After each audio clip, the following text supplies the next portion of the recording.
This is the Joshin and welcome sa our mini vlog. Today is the day. Habang nire-ready ko yung susuotin at gagamitin namin, si Daddy naman magluluto para sa almusal. In-unbox ko na nga itong mga pinadala sa akin at nakapag-decide ako na ito na nga lang susuotin ko sa araw na ito. Breakfast is ready. Nag-almusal muna kami bago kami umalis ng bahay. At itong si Bebu at si Daddy parang lovebird sa sobrang kaswitan.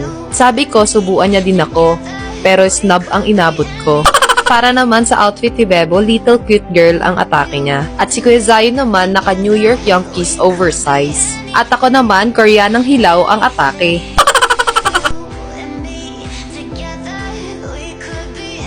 Diba napakaharot? At itong panganay ko naman, Titos of Manila kung pumorma. Okay lang yan basta may laman ng bulsa. Flex ko na nga din tong gift ni Daddy sa akin na hindi ako makaget over sa amoy. Wala akong ibang nasabi kundi oh my god. At may kasamang dalawang fragrance mist. Pagkarating namin sa studio, nanira kaagad si Bebu ng gamit. Nandito nga pala kami sa Richard Photo Studio. At ito yung mga packages nila. At yung inavail nga namin ay yung gold. Sinalang na nga kami kaagad. At si Bebu nagtantrums na naman. Salamat kay Kuya at napakahaba ng pasensya. Umiiyak na naman si Bebu. Binigyan ko muna siya ng malalaruan niya. Ang dami naming anggulo, pero wala pa sa 5 piraso yung matinong shots. Sabi ko kay Kuya, okay lang yan kahit candid. At paglabas nga namin umuulan, kaya nag-grab na lang kami papuntang cash and carry. Pagkarating namin sa mall, dumiretso kaagad kami sa food circle. Gutom na kami dahil magto 2 o'clock wala pa kaming lunch. Pagkatapos namin kumain, dumiretso na kami sa Kidzuna. At itong si Bebo hindi na talaga nagpapaawat. Mag-o-over the bakod na nga siya para lang makapasok. At pagkapasok nga namin, sabi ko kay Daddy hati kami sa 2 bata. Sa akin si Kuya Zion, sa kanya si Bebo. Para parehas makapag-enjoy.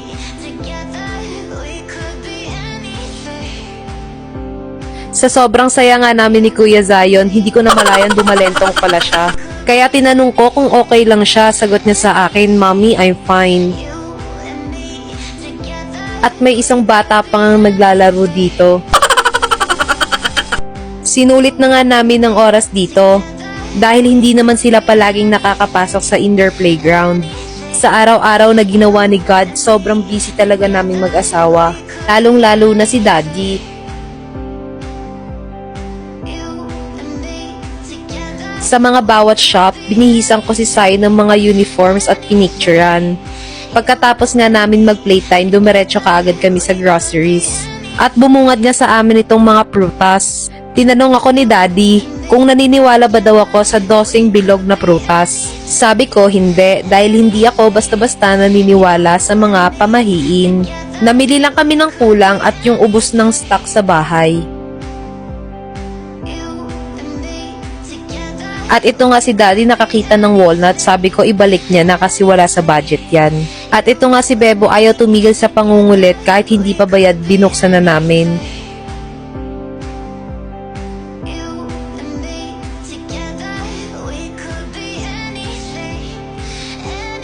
Bibili sana ako ng walis, kaso na-realize ko, lumalaban pa naman yung walis namin kaya next time na lang. Si Daddy gusto daw mag-steak for dinner. Pumipili nga siya dyan ng magandang cut. At ito nga yung napili ni Daddy. Ipapakat niya na lang daw ng 3. Dito nga si Daddy bumibili ng pang steak, wagyu, at iba pang meat except pork. At si Bebo hindi na kinakaya yung pagod at antok niya. Kinarga ko na nga siya para makatulog ng maayos. Buti na lang naalala ko wala na rin kaming oil. At itong si Kuya Zion, siya daw maghahawak ng camera. At natatawa nga ako sa mga kuha niya dahil sinuzoom in niya talaga sa mga pagmumukha namin. O siya, hanggang dito na lang. See you on our next vlog. Ay, si Kuya Zion daw mag-e-end ng vlog. Next vlog, bye!